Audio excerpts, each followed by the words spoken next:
ಯೋಗಿ ಆದಿತ್ಯನಾಥ್ಗೆ ನಿರ್ಬಂಧ ಹೇರಲಾಗಿದೆ. ಇಬ್ಬರಿಗೂ ಪ್ರಚಾರ ಮಾಡದಂತೆ ನಿರ್ಬಂಧವನ್ನ ಹೇರಿದೆ ಚುನಾವಣಾ ಆಯೋಗ. ಪ್ರಚಾರವನ್ನ ಮಾಡಬಾರದು ಅಂತ ಮಾಯಾವತಿ ಹಾಗೂ ಯೋಗಿ ಆದಿತ್ಯನಾಥ್ಗೆ ನಿರ್ಬಂಧವನ್ನ ಹೇರಲಾಗಿದೆ.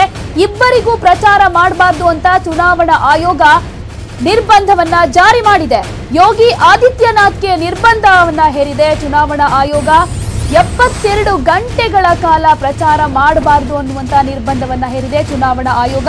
ಮಾಯಾವತಿ ಹಾಗೂ ಯೋಗಿ ಆದಿತ್ಯನಾಥ್ ಇಬ್ಬರಿಗೂ ಕೂಡ ಪ್ರಚಾರ ಮಾಡದಂತೆ ಚುನಾವಣಾ ಆಯೋಗ ನಿರ್ಬಂಧವನ್ನ ಹೇರಿದೆ.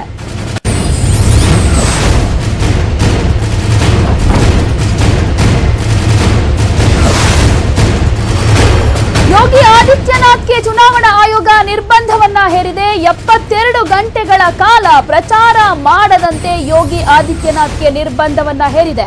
ಇನ್ನು ಮಾಯಾವತಿಗೂ ಕೂಡ ಚುನಾವಣಾ ಆಯೋಗ ನಿರ್ಬಂಧವನ್ನ ಹೇರಿದೆ. ಮಾಯಾವತಿಗೆ 48 ಗಂಟೆಗಳ ಕಾಲ ನಿರ್ಬಂಧವನ್ನ ಹೇರಿದೆ. ಪ್ರಚಾರ ಕಾರ್ಯದಲ್ಲಿ ತೊಡಗಬಾರದು ಅನ್ನುವಂತ ನಿರ್ಬಂಧವನ್ನ ಚುನಾವಣಾ ಆಯೋಗ ಮಾಯಾವತಿಗೆ ಹೇರಿರೋದು. ಮುಸ್ಲಿಮರು ತಮಗೆ ಮತ ಹಾಕಬೇಕು ಅಂತ ಮಾಯಾವತಿ ಅವರು ಹೇಳಿಕೆಯನ್ನ ಕೊಟ್ಟಿದ್ರು.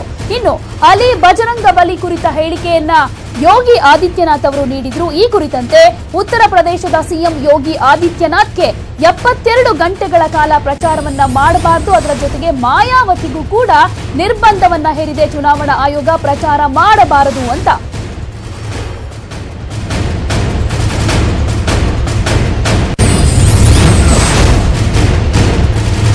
ಯೋಗಿ ಆದಿತ್ಯನಾಥ್ ಹಾಗೇನೆ ಮಾಯಾವತಿ ಇಬ್ಬರಿಗೂ ಕೂಡ ಚುನಾವಣಾ ಆಯೋಗ ನಿರ್ಬಂಧವನ್ನ ಜಾರಿ ಮಾಡಿದೆ.